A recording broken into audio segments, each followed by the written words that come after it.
நல்ல ஆண்டவரே, நாங்கள் உம்மை துதிக்கிறோம். அருமையான அந்த வேலைக்காக நாங்கள் நன்றி சொல்லுகிறோம். உம்முடைய வார்த்தைகளை நாங்கள் சற்று நேரம் கேட்க போகிறோம் ஐயா. உம்முடைய வார்த்தைகள் எங்களுடைய உள்ளத்தில் ஊடுருவி பாய்ந்து அது கிரியை செய்யட்டும். உம்முடைய வார்த்தைகள் ஒருபோதும் வெறுமையாய் திரும்பி வந்ததே இல்லை ஆண்டவரே. அவைகள் செய்ய வேண்டியவைகளை எல்லாம் செய்துவிட்டு தான் அது திரும்பும் என்று சொல்லப்பட்டிருக்கிறது கர்த்தாவே. எங்களுடைய உள்ளத்தில் அவைகளை ஊடுருவி பாய்ந்து செய்ய வேண்டியவைகள் எல்லாம் செய்து திரும்ப உம்மிடத்தில் வருவதற்கு கர்த்தர் உதவி செய்ய வேண்டுமா நாங்கள் செபிக்கிறோம். எங்களுக்கு கற்றுத்தாரும் ஆண்டவரை நாங்கள் கற்றுக்கொள்கிறோம். நேசிக்கின்ற இயேசு கிறிஸ்துவின் நாமத்தில் தாழ்மையோடு ஜெபிக்கிறோம் எங்கள் நல்ல பிதாவே, ஆமேன். அல்லேலூயா. இந்த பாடலை கேட்டிங்களா? இந்த பாடலை நீங்கள் கேட்டிருப்பீர்கள் என்று சொல்லி நான் நம்புகிறேன். தாய் தன் பிள்ளைகளை மறந்து போகலாம், சிங்கங்கள் தன் குட்டிகளை பட்டினி போடலாம் அப்படின்னு பாடலில் இல்லை. தாய் கூட தன் பிள்ளைகளை மறந்து போகலாம், அப்படி தான் இருக்குது. சிங்கங்கள் கூட தன் குட்டிகளை பட்டினி போடலாம், அப்படி தான் இருக்குது. அந்த வார்த்தைகளை சரியாக கவனிக்க வேண்டும். ஒரு பாடல் என்று சொல்லும் பொழுது அல்லது ஒரு வசனம் என்று சொல்லும் பொழுது அதை சரியாக கவனிக்க வேண்டும், கவனித்து புரிந்து கொள்ள வேண்டும். இந்த தாய் கூட பிள்ளைகளை மறந்து போகலாம் அப்படின்னு சொன்னால், அந்த கூட அப்படின்னு ஏன் அந்த வார்த்தை பயன்படுத்தப்பட்டிருக்கிறது அப்படின்னு சொன்னால், ஒரு தாய் தன் பிள்ளையை ஒருபோதும் மறந்து போவதில்லை, அதுதான் அர்த்தம். அதுக்கு ஒரு தாய் தன்னுடைய பிள்ளைகளை ஒருபோதும் மறந்து போனதே கிடையாது.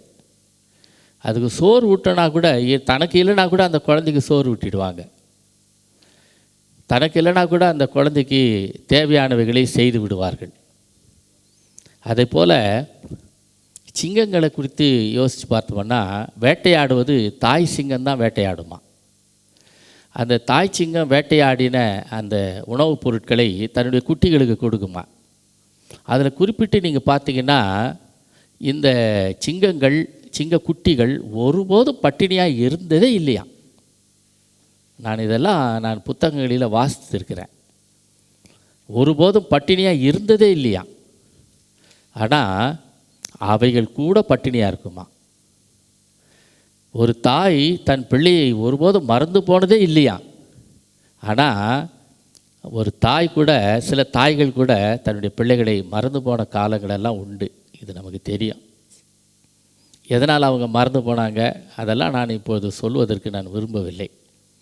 அப்படி ஒரு வேளை மறந்து போனாலும், ஒருவேளை சிங்கங்கள் பட்டினியாக தன்னுடைய குட்டிகளை போட்டு விட்டாலும் கூட கர்த்தர் ஒருபோதும் நம்மை கைவிடுவதே இல்லை. அப்படி தான் இந்த பாடம் நமக்கு சொல்லிக் கொடுக்கிறது. அதில் மூன்றாவது வரி என்ன சொல்லுதுன்னா, தாயினும் மேலாக அன்பு வைத்தவர் அப்படின்னு சொல்லப்பட்டிருக்கிறது. பெத்த தாயை விட மேலாக அன்பு வைத்தவர் அப்படின்னு சொல்லப்பட்டிருக்கு. பெத்த தாய் எப்பொழுதுமே தன்னுடைய குழந்தையை கைவிடுவதே இல்லை. அது ஒரு சில காரணங்கள், ஒரு சில பெர்சன்டேஜ், சும்மா 1, 2, 3 அப்படின்னு சொல்லி ஒரு வேளை பார்க்கலாம். ஆனால் அந்த தாயை விட மேலாக அன்பு வைத்தவர், அதில் குறிப்பாக நீங்கள் பார்த்தீங்கன்னா அந்த அன்பை அவர் எப்படி வெளிப்படுத்துகிறாரு அப்படின்னா, சிலுவையில் தன்னுடைய இரத்தத்தையே நமக்கு கொடுத்தவராம், நமக்காக கொடுத்தவர் அப்படின்னு சொல்லப்பட்டிருக்கிறது இந்த வார்த்தைகள். சிலுவையில் இரத்தத்தை நமக்காக கொடுத்தவர் அப்படின்னு சொல்லி, அதுக்கப்புறம் நம்ம மறந்துடுவாரோ உங்களை வெறுத்துடுவாரோ அந்த வரிகள் எல்லாம் வருகிறதை நம்மால் பார்க்க முடிகிறது.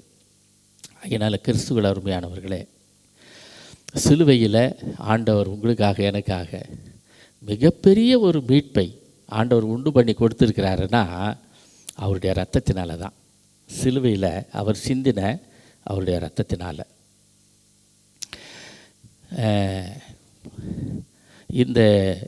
இந்த வார்த்தைகளை வைத்து சிலவைகளை நான் உங்களோடு கூட பகிர்ந்து கொள்ள நான் விரும்புகிறேன்.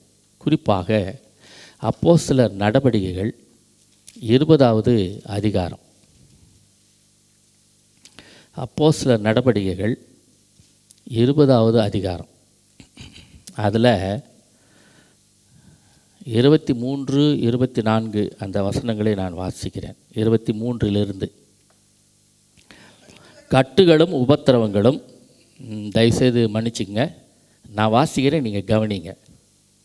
அது இன்னும் கொஞ்சம் உங்களுக்கு பயனுடையதாக இருக்கும்.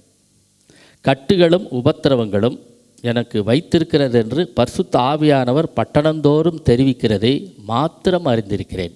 இது சொல்கிறது யாருன்னா பவுல் அப்போஸ்தலன் சொல்கிறார். ஆகிலும் அவைகளில் ஒன்றையும் குறித்து கவலைப்படேன். என் பிராணனையும் நான் அருமையாக எண்ணேன். என் ஓட்டத்தை சந்தோஷத்தோடு முடிக்கவும் தேவனுடைய கிருபையின் சுவிசேஷத்தை பிரசங்கம் பண்ணும்படிக்கு நான் கர்த்தராகிய இயேசுவினிடத்தில் பெற்ற ஊழியத்தை நிறைவேற்றவுமே விரும்புகிறேன் அப்படின்னு அங்கே அவர் சொல்லுகிறதை நாம் பார்க்க முடிகிறது. கிறிஸ்துவுக்குள் அருமையானவர்களே, பெலிக்கன் அப்படின்னு ஒரு பறவை இருக்குது. பெலிக்கன் இந்த பறவை ஃப்ளாரிடா அப்படின்ற மாகாணத்தில் மேற்கு பகுதி, மேற்கு கடற்கரையில் அதிகமாக இந்த பெலிக்கன் பறவை இருக்கிறதாக காணப்படுகிறதாக சொல்லப்படுகிறது. பெலிக்கன் அப்படின்ற ஒரு பறவை, இதை நீங்கள் மனதில் பதிய வைத்துக் கொள்ளுங்கள். இவைகளுடைய குணாதிசயத்தின் காரணமாக தியாகத்தின் அடையாளமாக இந்த பறவை சொல்லப்படுகிறது அப்படின்னு சொல்கிறாங்க. தியாகத்தின் அடையாளமாக சொல்கிறாங்களாம். ஏன் அப்படின்னு சொன்னால், ஒரு பெலிக்கன் தாய்ப்பறவை தன் குஞ்சுகளுக்கு இரையை கண்டுபிடிக்க அது இயலாத ஒரு சூழ்நிலை ஏற்படுகின்ற வேளையில், அப்படின்னா நான் சொல்கிறது உங்களுக்கு புரியும்னு சொல்லி நான் நினைக்கிறேன். ஒருவேளை தாய்ப்பறவை தன்னுடைய குஞ்சுகளுக்கு இரைகளை கொண்டு வந்து எப்படி ஆகிலும் சேர்த்து விடும். நான் ஏற்கனவே இந்த பாடலில் நான் உங்களுக்கு சொன்னேன், ஒரு தாய் எப்பொழுதும் தன்னுடைய பிள்ளைகளை மறந்து போவதே இல்லை. அதுக்கு தனக்கு சாப்பாடு இல்லைனா கூட அந்த குழந்தைக்கு சாப்பாடு கொடுத்துருவாங்க. அந்த மாதிரி பறவைகளில் நீங்கள் பார்த்தீங்கன்னா பெரும்பாலும் இந்த கொக்கு அப்படின்னு சொல்லி நம்ம சமீபத்தில் நம்ம கேள்விப்பட்டிருப்போம். கொக்கு அப்படின்னு நம்ம ஊர்லலாம் கூட இருக்குது. அந்த பறவையை குறித்து நம்ம பார்க்கும் பொழுது அது தன்னுடைய குஞ்சுகளுக்கு ஒருபோதும் அது உணவு கொடுக்காமல் இருந்ததே இல்லை அப்படின்னு சொல்கிறாங்க. அந்த மாதிரி இந்த பெலிக்கன் பறவை தன்னுடைய குஞ்சுகளுக்கு உணவை தேடி எப்படி ஆகிலும் கொண்டு வந்து கொடுத்து விடும். ஒரு வேளை அந்த தாய் பறவையால் அந்த குஞ்சுகளுக்கு உணவு கொடுக்க முடியல அப்படின்னு வச்சுக்கோங்க, அது அந்த உணவை கொண்டு வர முடியல, அதால் தேட முடியல, கிடைக்கல அப்படின்னு வச்சுக்கிட்டோம்னா என்ன செய்யுமா, தன்னுடைய அழகினால் தன்னுடைய மார்பை குத்திக்குமா. தன்னுடைய அழகினால் தன்னுடைய மார்பை குத்தி அதிலிருந்து வர ரத்தத்தை எடுத்து தன் குஞ்சுகளுக்கு ஊட்டுமா. அல்லேலூயா. ஆமாம், அப்படி தான் இன்றைக்கி இருக்கிற தாய்மார்கள் எல்லாம், இன்றைக்கி இருக்கிற தாய்கள்லாம் அப்படி தான். நான் எங்கள் அம்மா வச்சு தான் நான் சொல்கிறேன். அப்படி தான். இந்த கருவாடு அப்படின்னு சொல்லி நீங்கள் கேள்விப்பட்டிருப்பீங்க. அதை வறுத்துட்டு அதெல்லாம் இரும்பு வாணல் அப்போல்லாம் பயன்படுத்துறது, இரும்பில் வாணல் யூஸ் பண்ணுவாங்க. இப்போல்லாம் அலுமினியத்தில் வந்துடுச்சு, ஸ்டீலில் சில்வரில் வந்துருக்குது இல்லை அப்படிலாம். அது முன்னாலெல்லாம் இரும்பில் தான் இருக்கும். அதில் வறுத்து எடுத்துட்ட பிறகு அதில் சாதத்தை போட்டு பிசைஞ்சிட்டு அதை உருண்டையாக்கி சாப்பிட்ற நேரத்தில் நான் போய் கை நீட்டுவேன், என் தங்கச்சி போய் நீட்டுவா. எங்களுக்கு கொடுத்துட்டு சுத்தமாக கழுவிட்டு எடுத்து வச்சுட்டு போய் கம்முன்னு படுத்துருவாங்க எங்கள் அம்மா. பார்த்துருக்குறேன், நானே பார்த்துருக்குறேன். அப்பொழுதெல்லாம் தெரியாது எனக்கு, இப்போ தெரியுது, அப்போ தெரியல. அப்படி தான் ஒரு தாய். ஆனால் இந்த பெலிக்கன் பறவை என்ன செய்யுமா, தன் குஞ்சுகளுக்கு உணவு கொடுக்க முடியல, அதுக்கு தேட முடியல, கிடைக்கல, உணவு கிடைக்கல அப்படின்னா தன்னுடைய மார்பை குத்தி கிழிச்சிக்கிட்டு அதில் வர ரத்தத்தை எடுத்து தன் குஞ்சுகளுக்கு ஊட்டும் அப்படின்னு சொல்லியிருக்கிறாங்க. இது உண்மை. இந்த நிகழ்ச்சியை கிறிஸ்து நமக்காக செய்திருப்பதையும் நாம் பிறருக்காக செய்ய வேண்டியதையும் இது அற்புதமாக விளக்குவதாக தொடக்க கால சபையார் புரிந்து வைத்திருந்தார்களாம். இதை புரியுதா? நான் சொல்கிறது உங்களுக்கு புரியுன்னு சொல்லி நான் நினைக்கிறேன். எப்படி ஒரு பெலிக்கன் தாய் பறவை தன்னுடைய குஞ்சுகளுக்கு இறை கொடுக்க முடியலன்னா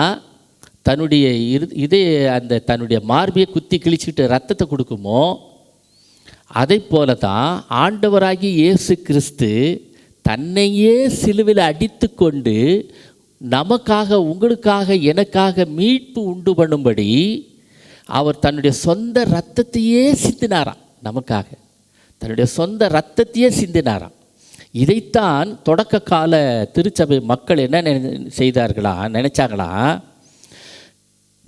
இவங்க இது கிறிஸ்து நமக்கு செஞ்சது என்ன? அவர் நம்ம ரத்தத்தை சிந்தி இருக்கிறாரு, சொந்த ரத்தத்தையே சிந்தி இருக்கிறாரு. நாம் என்ன செய்யணும்? திருப்பி அவர் எனக்காக சொந்த ரத்தத்தையே சிந்தி வச்சிருக்கிறாரு, நாம் என்ன செய்யணும் அப்படிங்கன்பதை அந்த பழங்கால திருச்சபை மக்கள் புரிந்து கொண்டார்களாம். படித்து பாருங்கள், 1 யோவான் 4ஆம் அதிகாரம் 11வது வசனம். 1 யோவான் 4ஆம் அதிகாரம் 11வது வசனம்.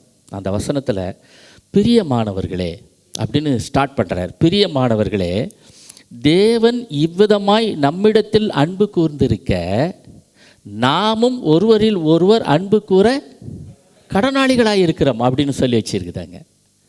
ஆண்டவர் இப்படி செஞ்சிருக்கிறாரு, நான் என்ன செய்யணும்?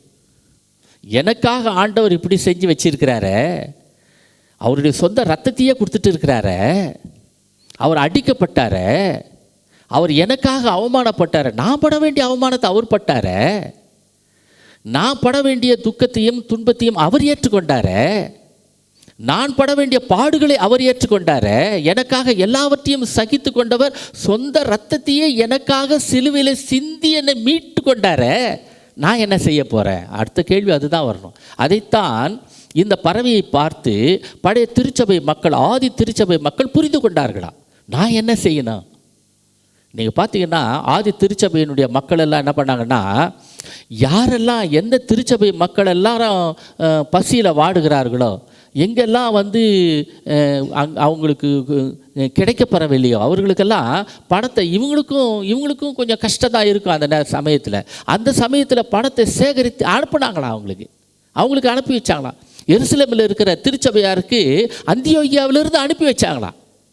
யோசிச்சு பாருங்கள், கிறிஸ்து எனக்கு இப்படி செஞ்சிருக்கிறாரு, நான் என்னுடைய சகோதரனுக்கு என்ன செய்ய வேண்டும்? இதை யோசிக்கணும். ஒவ்வொரு கிறிஸ்தவர்களும் இதை கண்டிப்பாக யோசிக்க வேண்டும். யோசிக்கிறதே இல்லை. இப்போல்லாம் நம்ம அதை பற்றி சிந்திக்கிறதே இல்லை.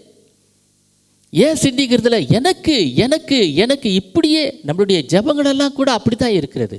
ஆண்டவரே, எனக்கு, என் பிள்ளைக்கு, என் பெண்ணுக்கு, என் மருமகளுக்கு, என் குடும்பத்திற்கு, என் தேவைகளுக்கு, என் பலவீனத்திற்கு, என் சுகவீனத்திற்கு, இப்படி தான் இருக்குது நம்மளுடைய ஜெபங்களெல்லாம். தேவையா அப்படின்னு சொன்னால் தேவைதான்.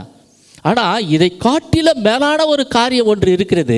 ஆண்டவர் சொல்லி கொடுத்துருக்கிறார், நான் உங்களுக்கு செய்தது போல நீங்கள் உங்களுடைய அயலாருக்கு செய்யுங்கள் என்று சொல்லி கொடுத்துருக்கிறார் ஆண்டவர். அதை நாம் ஒருபோதும் யோசிக்கிறதே இல்லை, ஒருபோதும் யோசிக்கிறதே இல்லை. ஆனால் ஆதி திருச்சபை மக்கள் யோசித்தார்கள். ஆண்டவர் எனக்காக சிலுவையில் ரத்தம் சிந்தி இருக்கிறார் ஐயா, நான் அவர்களுக்காக என்ன செய்ய போகிறேன்? என் மக்களுக்காக நான் என்ன செய்ய போகிறேன்? அப்படி தான் அவங்க யோசித்தாங்க, அப்படி தான் அவர்கள் யோசித்தார்கள்.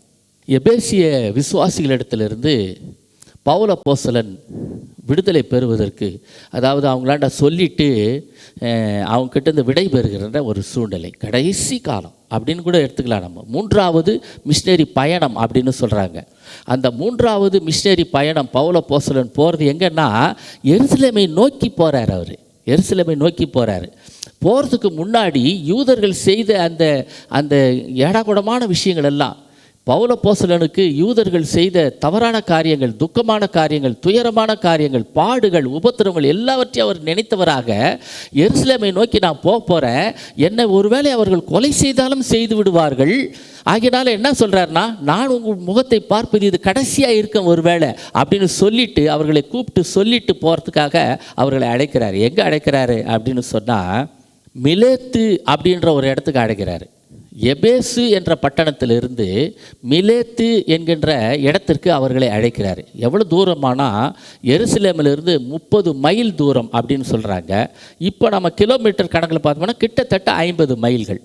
அவ்வளோ தூரத்தில் அவர்கள் எல்லாரையும் அழைச்சி இங்கே இவர் சொல்வதை நம்ம பார்க்குறோம். என்ன சொல்கிறாரு அப்படின்னா, அவர்களிடத்துல அவர் தான் அப்போ தான் அப்படி சொல்கிற அந்த தகவல் தான் அந்த 20ஆம் அதிகாரத்தில் நமக்கு இருக்குது. அதுக்கு முன்னாடியெல்லாம் நீ பார்த்தீங்கன்னா யூதர்கள் கொடுக்கின்ற அந்த உபத்திரவங்கள், பாடுகள் எல்லாம் முன்னால் இருக்கிற அதிகாரங்கள் சொல்லப்படுகிறது. இவர் இவர் என்ன சொல்கிறாரு, அவர் பேச்சில் அவர் என்ன சொல்கிறாரு, இவைகளை ஒன்றையும் குறித்து நான் கவலைப்படேன் அப்படின்னு சொல்கிறாரு. எதை குறித்து கவலைப்படவேன் அப்படின்னு சொல்கிறாரு நீங்கள் பாருங்கள். கட்டுகள், உபத்திரவங்கள் எனக்கு வைத்திருக்கிறது என்று பரிசுத்த ஆவியானவர் பட்டணந்தோறும் தெரிவிக்கிறது மாத்திரம் நான் அறிந்திருக்கிறேன். அப்படின்னு சொல்லிட்டு அது கூட என்ன சொல்லப்பட்டிருக்கிறதுன்னா, எருசலேமில் யூதர்கள் இருக்கிறாங்க. எனக்கு யூதர்கள் ஏற்கனவே தொல்லை கொடுத்துருக்குறாங்க, பிரச்சனை கொடுத்துருக்குறாங்க. இப்பொழுது யூதர்கள் இருக்கின்ற பட்டணத்துக்கே நான் போகிறேன். அந்த இடத்துக்கு போனால் என்னை கொலை செய்து விடுவார்கள், கண்டிப்பாக என்னை கொலை செய்து விடுவார்கள் அப்படின்னு அவர் நினச்சி பார்க்குற துக்கம் அவர் தொண்டை அடைக்குது, அவருக்கு துக்கம். அப்போ தான் அவர் சொல்கிறாரு, உங்கள் முகத்தை நான் பார்ப்பது இது கடைசியாக இருக்கும் அப்படின்னு அங்கே சொல்கிறாருங்க. சொல்லும் பொழுது அவர் என்ன சொல்கிறாரு, இதை குறித்தெல்லாம் நான் கவலையப்படலை அப்படின்னு சொல்கிறார். இதை குறித்தெல்லாம் நான் கவலையப்படலை, என் பிராணனை அப்படின்னா என்னது, என் உயிரை கூட என்ன நான் துச்சமாக நினைக்கிறேன், எதை பற்றிலாம் நான் கவலைப்படலை. ஆனால் கடவுள் எனக்கென்று கொடுத்திருக்கிற ஓட்டத்தை சந்தோஷமாக முடிக்க விரும்புகிறேன் அப்படின்னு அவர் சொல்கிறாரு. இன்றைக்கி எத்தனை கிறிஸ்தவ மக்கள், கடவுள் எனக்கு ஒரு ஓட்டத்தை கொடுத்துருக்கிறாரு, நான் ஓடிக்கொண்டிருக்கிறேன், கடவுளுக்காக நான் ஓடிக்கொண்டிருக்கிறேன், கடவுளை போல இல்லை என்னை போல இருக்கின்ற மக்களுக்காக நான் ஓடிக்கொண்டிருக்கிறேன். எத்தனை பேர் சொல்லிக்கிட்டு நான் கடவுளுக்காக ஓடிக்கொண்டிருக்கிறேன், என்னை போல் இருக்கிற மக்களுக்காக நான் ஓடிக்கொண்டிருக்கிறேன், கடவுள் எனக்காக இவைகளை செய்திருக்கிறார், அவைகளை நான் பெற்றுக்கொண்டிருக்கிறேன், இப்பொழுது நான் என் சகோதரிகளுக்காக நான் ஓடிக்கொண்டிருக்கிறேன், அவைகளை நான் நிறைவேற்ற விரும்புகிறேன் அப்படின்னு சொல்கிறார் பவுல் அப்போஸ்தலன். அப்படி சொல்கிறார். எத்தனை கிறிஸ்தவர்கள் அப்படி நம்ம சொல்லி கொண்டிருக்கிறோம்.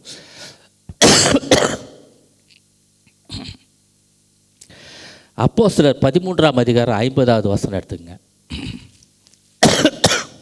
அப்போஸ்தலர் 13:50. யூதர்கள் பக்தியும் கனமும் உள்ள ஸ்திரீகளையும் பட்டணத்து முதலாளிகளையும் எடுத்துவிட்டு பவுலையும் பர்னபாவையும் துன்பப்படுத்தும்படி செய்து தங்கள் எல்லைகளுக்கு புறம்பாக அவர்களை துரத்தி விட்டார்கள். இங்கே யூதர்கள் என்ன செய்கிறாங்க, பவுலையும் பர்னபாவையும் துரத்தி விடுகிறதை நாம் பார்க்க முடிகிறது. பின்பு அந்தியோகியாவிலும் இக்கோனியாவிலும் இருந்து சில யூதர்கள் வந்து ஜனங்களுக்கு போதனை செய்து பவுலை கல்லெறிந்து, பவுலை என்ன பண்ணுறாங்கன்னா கல்லெறிந்து அவன் மரித்து போனான் என்று எண்ணி அவனை பட்டணத்துக்கு வெளியே இழுத்து கொண்டு போனார்கள் அப்படின்னு சொல்லப்பட்டிருக்கிறது. நம்ம ஊர்லெல்லாம் நாய் இருக்கு, நாய், அந்த நாயை அடிப்பாங்க, வெறி பிடிச்சிருக்கிற நாயை அடிச்சிடுவாங்க, அடிச்சுட்டு அதை இழுத்துக்கிட்டு போவாங்க, செத்து போச்சு அப்படின்னு சொல்லி நினச்சிட்டு இழுத்துக்கிட்டு போவாங்க. அது பாதி உயிர் தான் போயிருக்கும். எப்படி இழுத்துன்னு போவாங்க தெரியுமா, அதனுடைய காலில் கயிறு கட்டி இழுத்துன்னு போவாங்க. அசிங்கமாக இருக்கும் பார்க்குறதுக்கு. பவுல் அப்போஸ்தலனை இந்த மாதிரி அடித்து அவனுடைய காலை பிடிச்சி இழுத்துக்கிட்டு அந்த பட்டணத்தை விட்டு வெளியில் இழுத்துக்கிட்டு போனாங்களாம். யார்? யூதர்கள். 17ஆம் அதிகாரம், அதுலேயே அடுத்தது வருது பாருங்கள். 17ஆம் அதிகாரம், அதில் 5 பாருங்கள். விசுவாசியாத யூதர்கள் வைராக்கியம் கொண்டு வீணராகிய சில பொல்லாதவர்களை சேர்த்து கொண்டு கூட்டம் கூடி பட்டணத்தில் அமளி உண்டாக்கி யாசோனுடைய வீட்டை வளைந்து கொண்டு அவர்களை பட்டணத்தாருக்கு முன்பாக இழுத்து கொண்டு வர வகை தேடினார்கள். யாரை? பவுல் அப்போஸ்தலனை. யூதர்கள் செய்த உபத்திரவங்கள் இதெல்லாம். இந்த மாதிரி நிறைய விஷயங்கள் சொல்லப்பட்டிருக்கிறது. 18ஆம் அதிகாரத்தில் 12, 13 இவர் நிறைய தகவல்கள் இங்கே சொல்லப்பட்டிருக்கிறது. ஆனால் இந்த பவுல் அப்போஸ்தலன் இந்த 20வது அதிகாரத்தில் நிறைய விஷயங்களை சொல்லிக்கிட்டே வராரு. யூதர்கள் இப்படி தொல்லை பண்ணுறாங்க, என்னை கொலை செய்து விடுவார்கள், நான் உங்கள் முகத்தை பார்க்கறது இது கடைசியாக இருக்கும், அப்படின்லாம் நிறைய விஷயங்களை சொல்லிக்கிட்டே வரும் பொழுது மிக குறிப்பாக 2 விஷயங்களை அவர் சொல்கிறத நம்ம பார்க்குறோம். 2 முக்கியமான விஷயங்களை சொல்கிறார். அது என்ன அப்படின்னு சொல்லி நான் சொல்கிறேன் பாருங்கள். ஒன்று, ஒரு சுவிசேஷகனாக இருந்தால், பவுல் அப்போஸ்தலன் தன்னையே ஒரு உதாரணமாக சொல்கிறாரு.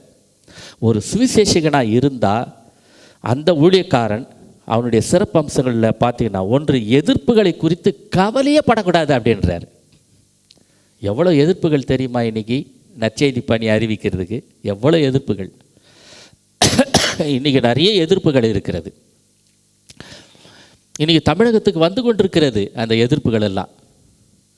இன்றைக்கி நீங்கள் பார்த்தீங்கன்னு சொன்னால் பீகாரில், ஒரிசாவில், உத்தரப்பிரதேசத்தில், குஜராத்தில் இங்கெல்லாம் பார்த்திங்கன்னா சுவிசேஷம் அறிவிக்கவே முடியாது. சில மாநிலங்களில் சுவிசேஷம் அறிவிக்கிறதுக்கு நிறைய தடைகள் வந்துடுச்சு.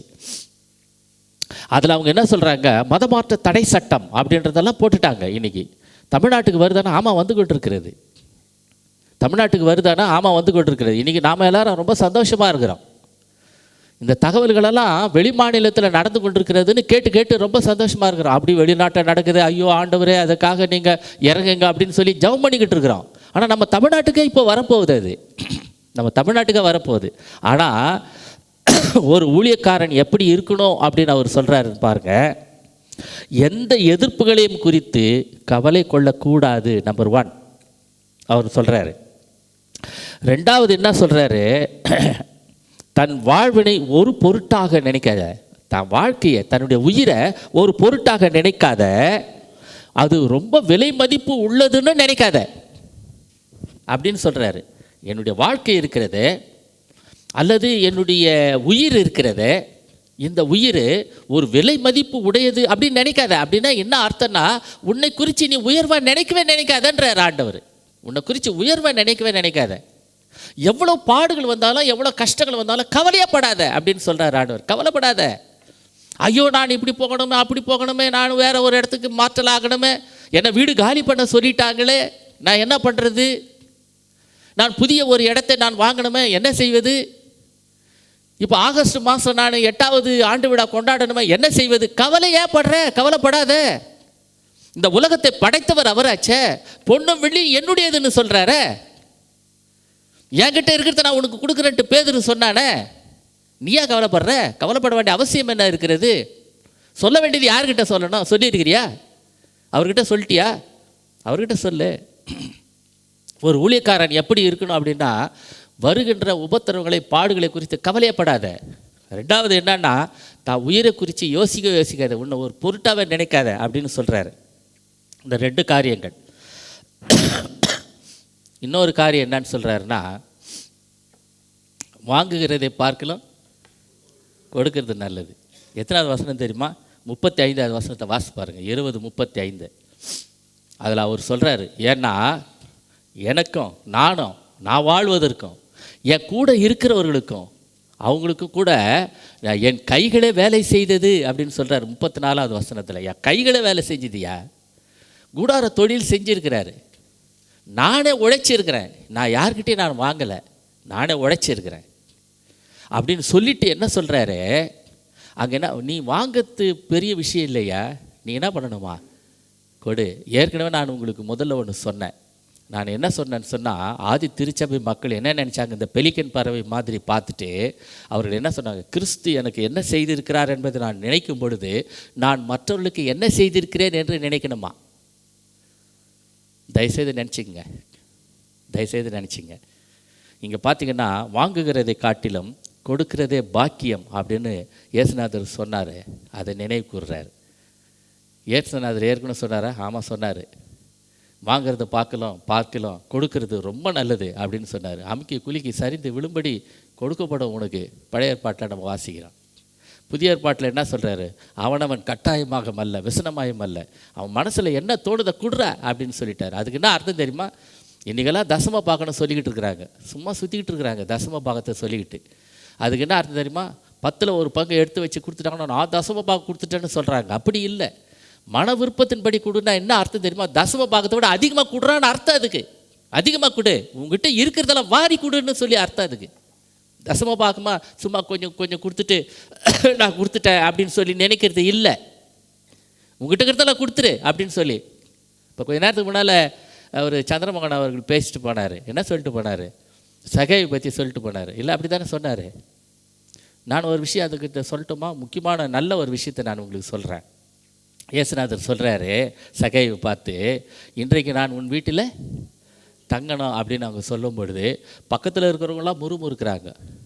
இவன் பாவியான மனுஷனாச்சே, ஏன்னா இவன் வரி வசூலிக்கிறவன், அதுக்கு தலைவன் இவன். சகை வரி வசூலிக்க ஆயக்காரர்களுக்கெல்லாம் தலைவன். இவன் வீட்டில் போய் தங்கணும்னு சொல்கிறாரே, ஐயையோ அப்படின்னு சொல்லி முறுமுறுக்கிறாங்க. அந்த சமயத்தில் சகையை யோசித்து பார்க்குறான். இவர் என் வீட்டில் தங்கணும்னா நான் தகுதி உடையவனாக மாற வேண்டும். எப்படி தகுதி பார்க்குறேன் பார்த்தீங்களா? இவர் என் வீட்டில் தங்கணும்னா நான் தகுதி உடையவனாக மாறணும். ஏன்னா இவங்களெல்லாம் முறுமுறுக்கிறாங்க, இவங்களுக்கெல்லாம் வாய் அடைக்கிறேன். நான் தகுதி உடையவனாக மாறணும். நான் தகுதி உடையவனாக மாறணும்னா என்ன அர்த்தம்னா, நான் வச்சு இருக்கிறது எல்லாத்தையும் மற்றவங்களுக்கு கொடுத்துடணும். அவ்வளோதான் விஷயம். மற்றவங்களை எல்லாருக்கும் கொடுத்துரு. ஏன்னா நான் அநியாயமாக வாங்கியிருக்கிறேன். நான் அநியாயமாக நான் வாங்கினது உண்டானால் நாளத்தனியாக நான் திருப்பி கொடுத்துட்றேன். அதுக்கு முன்னால் என்ன சொல்கிறான்? என் பாதி ஆசையை பாதி ஏழைகளுக்கு கொடுத்துட்றேன். ஏன் கெஞ்சி கிடக்கணும்? உங்களை என்ன ஏன் கெஞ்சணும்? மைக் இல்லை, கேமரா இல்லை, கம்ப்யூட்டர் இல்லை, ஏன் கெஞ்சணும்? அவசியம் இல்லையே. ஏன் தெரியுமா? எல்லாரும் இப்போது சேர்க்க ஆரம்பித்து விட்டோம். கிறிஸ்தவ மக்கள் இப்பொழுது சேர்க்க ஆரம்பித்து விட்டோம். நம்மளுடைய உயிரை மிக பொருட்டாக எண்ண ஆரம்பித்து விட்டோம். நமக்கு வருகின்ற உபத்திரவங்களை, கஷ்டங்களை, பிரச்சனைகளை பெருசாக கவலை கொள்ள ஆரம்பித்து விட்டோம். அதனால தான் ஆண்டவர் சொல்கிறார், கவலைப்படாத. கவலைப்படுறதுனால எவன் சரீர அளவில் ஒரு ஜானை கூட்ட முடியும், இல்லை ஒரு ஜானை குறைக்க முடியும்? கேட்குறாரு ஆண்டவர். குறைக்க முடியாது, கவலைப்படாத. ஆண்டவர் சொல்லி சொல்லி பார்க்குறாரு. அங்கே பாரு, ஆகாயத்து பறவைகளை கவனித்து பாரு. அவைகள் என்ன பண்ணுறதில்ல? விதைக்கிறதில்ல, நூக்கிறதில்ல, ஒன்றும் அறுக்கிறதில்ல, ஒன்றும் பண்ணுறதே இல்லை. அது பார்த்தியா என்ன சந்தோஷமாக இருக்குது. காலையில் எழுதுக்குது பறவைகள் எல்லாம், நல்லா அழகாக ஆண்டவரை துதிச்சு பாடுது, கியாமையான கத்துது. கத்தின உடனே போய் தேடுது, தேடின உடனே இறை கிடைக்குது, சாப்பிடுது. சாயந்தரமான உடனே வீடு வந்து அழகாக தங்குது, அழகாக இருக்குது. ஆனால் ஐயோ எனக்கு இல்லையே, ஐயோ எனக்கு கஷ்டமாக இருக்குது, எனக்கு புடவெல்லாம் பீரோவில் வந்து அடுக்கி வச்சுக்கின்னு தான் சொல்கிறது. எங்கள் வீட்டை சொல்லிங்கிறேன் அம்மா, எங்கள் வீட்டை தான் சொல்லிங்கிறேன். புடவை பீரோவெல்லாம் அடுக்கி வச்சுட்டு, வீட்டில் மூட்டை மூட்டையாக அடுக்கி வச்சுட்டு, வைக்கிறதுக்கு இடமே இல்லை. வீடு இவ்வளோ பெரிய வீடு வந்து பார்த்துங்க. சந்திரமோகனுக்கு, அவருக்கு சுந்தர் சிங் அண்ணனுக்கெல்லாம் தெரியும். வீடு இவ்வளோ பெரிய வீட்டில் ஒரு ரூமில் இடமே கொள்ளல். எல்லாம் நான் கேட்குறேன், இவ்வளோ வச்சுன்னு உட்காந்துனுக்கிறேன், என்னத்துக்கு வச்சுன்னு உட்காந்துனுக்கிறேன்? யாருக்குன்னா கொடுத்துறேன்னா நான் எடுத்துன்னு போய் அப்போ கூட என்னவா எங்கள் வீட்டில் எடுத்துன்னு கொடுக்கணுமா? அப்போ கூட எங்கே எடுத்துன்னு கொடுக்கணும்? அவங்க வீட்டில் எடுத்துன்னு கொடுக்க போகிறாங்களாம். இன்றைக்கி கிறிஸ்தவ மக்கள் அப்படி தான் இருக்கிறோம்.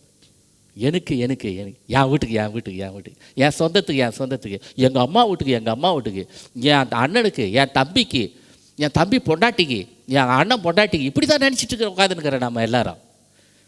மற்றவர்களுக்கு யோசிக்கிறதே இல்லை.